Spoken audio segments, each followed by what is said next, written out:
Welcome, everybody, to Sports Shorts Daily. Ronnie Rance alongside Christ and TK, rocking the Tremonti shirt over at Tremonti's Meat and Seafood in Baton Rouge, right around the corner from Parkview Baptist. Hey, listen, if you haven't been to Tremonti's, go by there. Not only do they have great meat and seafood, but you can see over TK's shoulder a great liquor selection and wine. Today, we're presented by the Louisiana Sports Hall of Fame, an undisclosed location that may or may not be the 100th anniversary game between LSU and Tulane back in 1993 over my shoulder. 1993, we played a 100th anniversary baseball game. Wood bats, old-timey unis, no power for the PA, megaphone. We had man operated scoreboards in the outfield. Really cool night.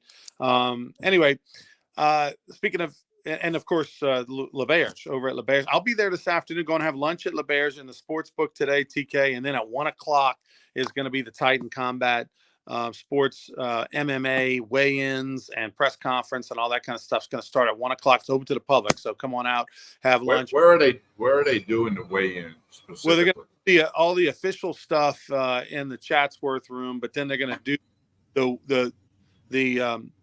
the fake weigh-ins and press conference and showdowns and everything in the sports book. So that starts at 1 o'clock. So folks can go at 1 o'clock and go have lunch and check it out. It's going to be really cool. I think there's 10 fights. That means there's 20 fighters. There's going to be a couple of professional MMA guys that'll be around as well. So come on out. If you're not doing anything today, you want to have lunch, 1 o'clock, sports book at LeBear's. We'll see you there. All right. So things to get to. LSU baseball, NCAA basketball, Pelicans, MLB opening day, all that stuff. Let's start with LSU baseball. Tigers find themselves 2-5 through their first 7 games in the SEC. Arkansas finds themselves 6-1. Unbelievable atmosphere in Fayetteville last night, jam-packed. Did you ever hear a number, Tommy? Did they ever say 11,000 something? A little over 11,000 something, but it wasn't just the number because, I mean, look, LSU had over 12,000 last weekend a couple of times. It was the raucousness, it was the energy in the building. And that is what the new box is missing. The old box had that. New box, I don't know if it's too comfortable, it's too flat. The most of the season ticket holders are too old. Whatever the case may be, it's not the intimidating, in your face, oh my God, I'm going to lock up playing here. It gets that way sometimes in the 8th and 9th inning of a big, huge game late in the season. But that atmosphere last night was intimidating.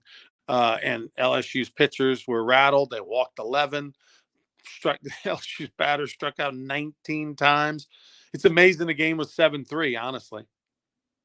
Yeah, it really was. One of them games you kind of look at it and you look at the box score and you look at things, it was just, and look, and I'll say this was all over social media. The home plate umpire was extremely inconsistent both ways. I mean, it's not like, although LSU pitchers walked 11, Arkansas pitchers walked 1. Okay.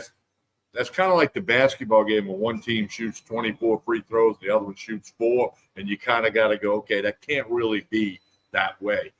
You shouldn't have 11 walks in 1. Some of they call it fry out of the pitches. No way that was a strike, and that and there was also a call on Bingham that just was unbelievably bad. And some Arkansas hitters also looking back at the ump like, are you serious? But no, it was tough. But you got to overcome that. You got to adjust the umpire. You can't blame anything on the umpires. And LSU just not getting it done at the plate. Who would have thought Braswell would be hitting better than Kling and Neal right now? I mean, that says a lot right there compared to what we thought in previous weeks. But hey, there's no time to beat yourself up and pout because you got to play Arkansas tonight. They got to throw a lefty who's not quite as good as Hagen Smith, but he's not bad at all. Holman will go. Now, I got a question for you, Ronnie. Jay Johnson said he didn't want to move Holman up a day, and throw him Thursday when he threw last Friday. I'm going to say it because I thought it. You think he was thinking I'm going to pitch off because it's Hagen Smith? And we got a better chance if we can piecemeal this and maybe outscore them. We're not gonna, we're not gonna get to Smith. Although they hit 2 home runs off of Smith, and he'd only given up 2 the whole season coming in. They absolutely threw off. He'll never admit it. Okay. Publicly, he absolutely threw off. You've got confidence in 2 starting pitchers right now, Jump and Holman. You don't have confidence in Hurd. His ERA is over 11 through 2 starts in the league. So, yeah, you have an opportunity to have Hurd come out of the bullpen to help you. You've got you absolutely through, and you got your best opportunity to have Holman and Jump on the full 7 days rest. You're going to get the best out of them. There's nothing weird going to happen in there. He's probably going to extend them, right? He's at that point where it's like, hey, we got your full rest. We've used up some bullpen. Like, we're going to extend you, big guy. That pitch count's going to get to 110, 120 if need be to win. And so, yeah, that's exactly what he did. Okay, yeah. I mean, as soon as I saw that, Thursday was to be determined, I'm thinking, okay, he's pitching off. And Nookie just made the comment here on, he agreed with that. He absolutely did that. But that's part of it. I get it. I mean, Florida kind of doesn't pitch off, but they throw Caglione on Sunday. He's really a Friday guy, but they throw him on a Sunday because they got the arms to do it. But Ryan, let's go to the bullpen. I mean, we've talked about the depth of this LSU pitching staff, and it's going to be the best top to bottom that we've seen forever.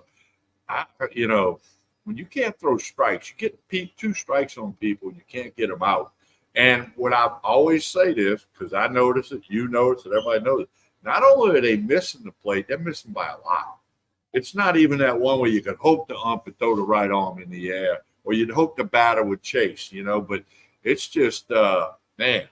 There's something not happening with this pitching staff. They got a lot of strong arms, some guys with experience, some not. It's just not happening.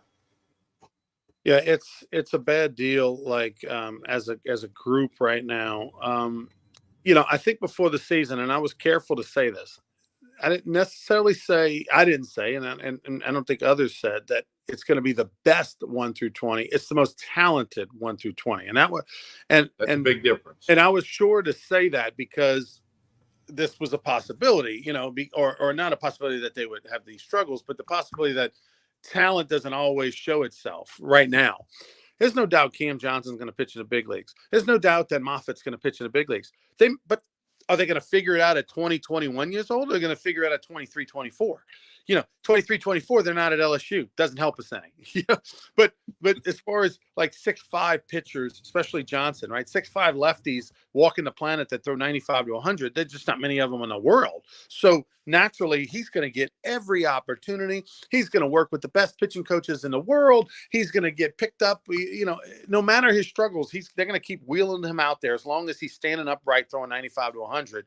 They're going to keep giving him chances. So they're going to figure it out. It's just, are they going to figure it out this year while they're 18, 19 years old? Or are they going to figure it out when they're 23, and it's too late and they're gone?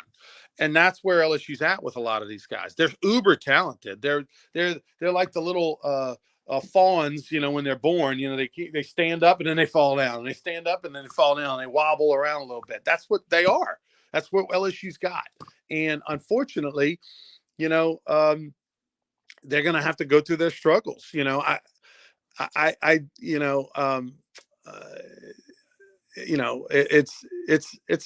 It's just tough right now. You'd have hoped that Javen Coleman would be better. We know last year he struggled coming off the injury. But here we are, a year removed again, and Javen Coleman's not better. And that's shocking. I mean, I would have loved to have been a 92 to 95 lefty.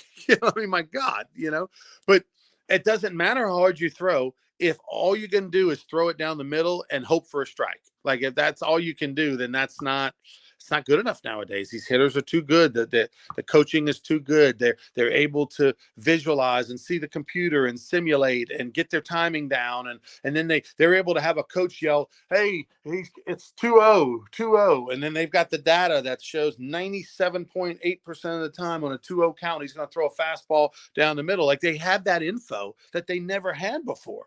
And so it makes it easier as a hitter.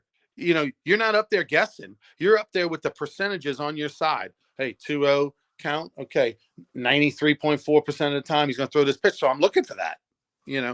It's not just, hey, I'm ahead in the count, fastball, and behind an account, protect, like it was for a century. Now the data is ridiculous. Well, and what I don't understand too, I mean, you got to approach at the plate with 2 strikes differently than when there's not 2 strikes.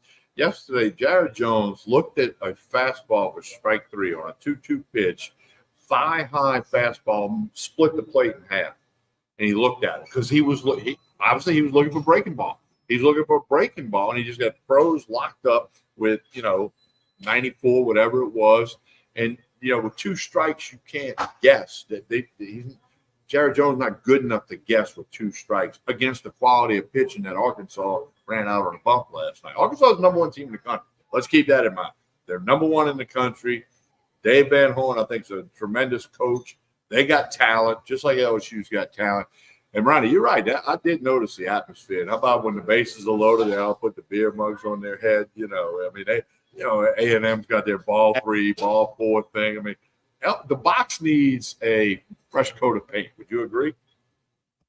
Yeah, and it's not going to happen while the LSU, for whatever reason, I don't know, because this has been the comment by LSU for years, and I don't know where it stems from. I'm sure Bill Franquez plays a role in it as the SID and the PA guy. He has a large voice of how things go as far as music or what maybe changes. You got a marketing department that no matter who is in charge of the marketing department, it's kind of like the same message, and that is they think of themselves, LSU's athletic department when it comes to baseball, as the Yankees of college baseball. We are the Yankees of college baseball. I've had every different regime tell me that. Okay.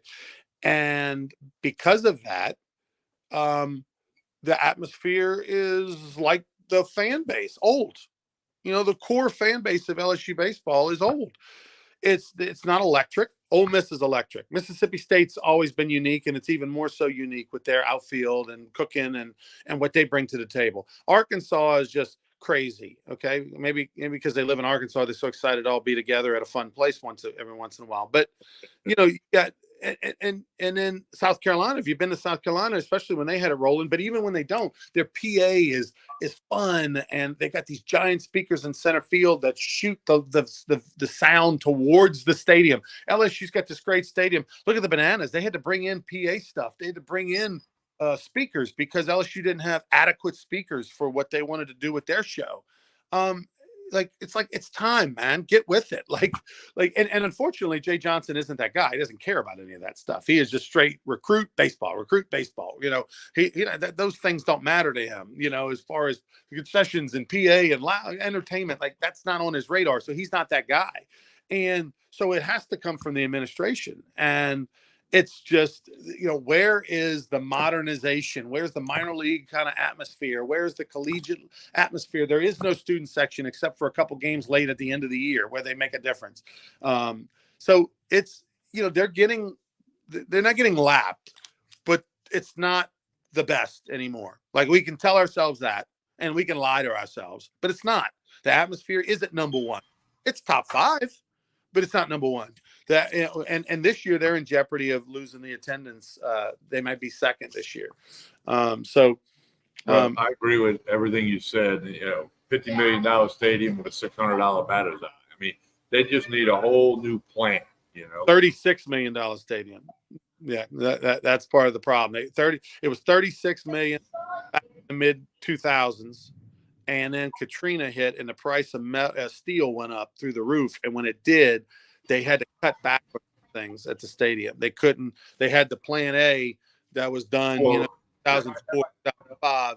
And then when the prices went up on steel after Katrina, and it pushed back the project a little bit, then they had to start cutting back on some things, and they didn't get the full Plan A. They got the Plan B.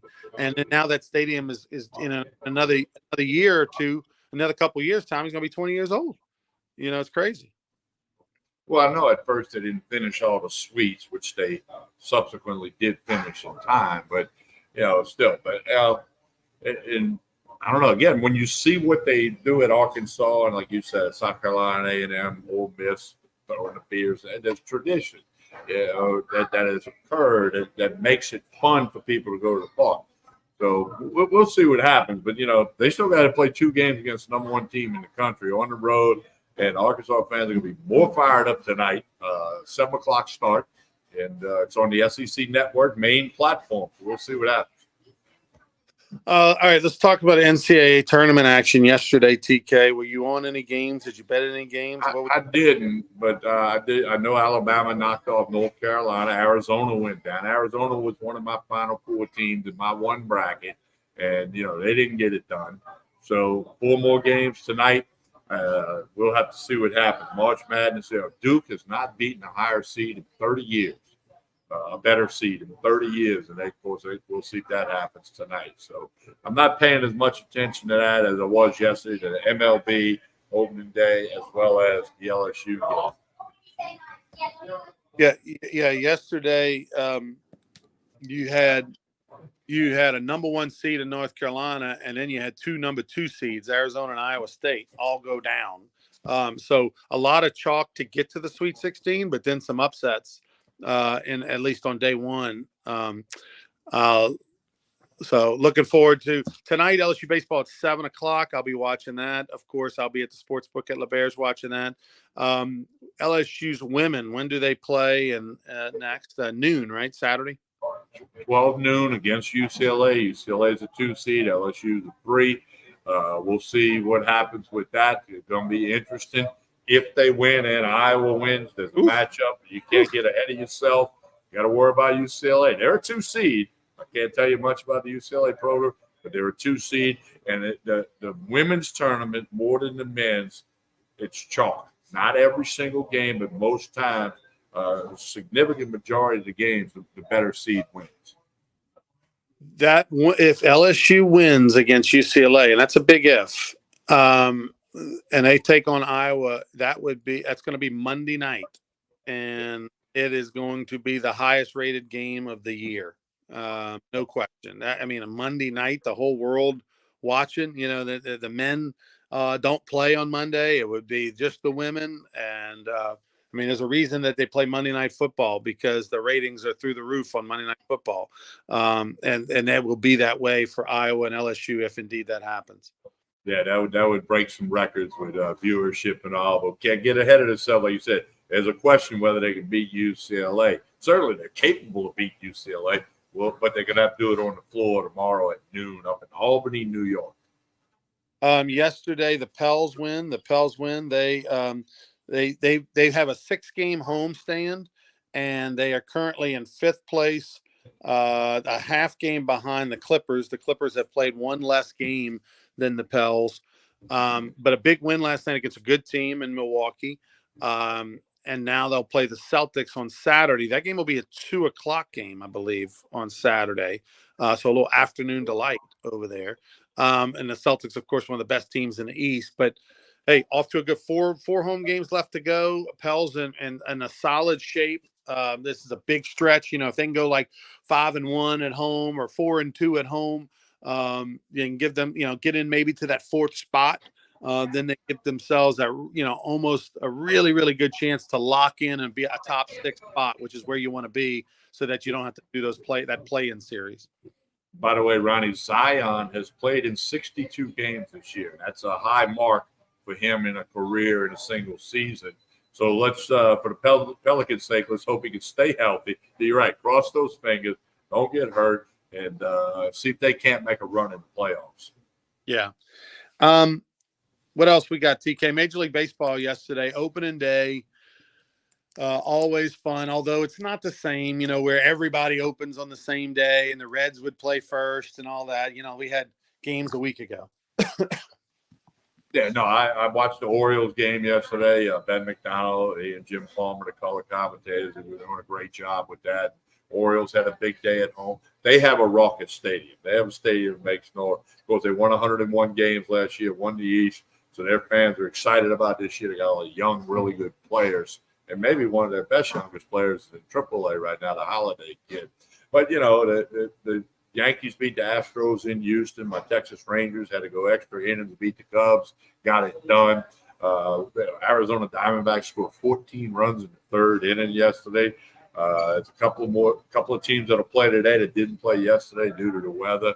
Paul Skeens in AAA with Pittsburgh, Dylan Cruz in AAA for Washington, but I would think both of them will be up before long. 7 former Tigers were on opening day rosters in the major league. So I was all over it yesterday. Got the MLB Network channel, and I'll be all over some baseball today. But I'll watch LSU at 7 tonight. But I will be keeping. How did the Rangers and Rangers won 4-3 in extra innings. Rangers were down, but came back, tied it, and then they ended up getting the win. And so probably the best pitcher today was Corbin Burns, the guy who's now with Baltimore. 6 innings, 11 strikeouts, 0 walks. LSU pitching, he had 0 walks. Of course, he's a major leaguer. And the Orioles came, had the bats going, and that game was never close. And big, a lot of fun in Baltimore with the Orioles. We'll see how it all goes.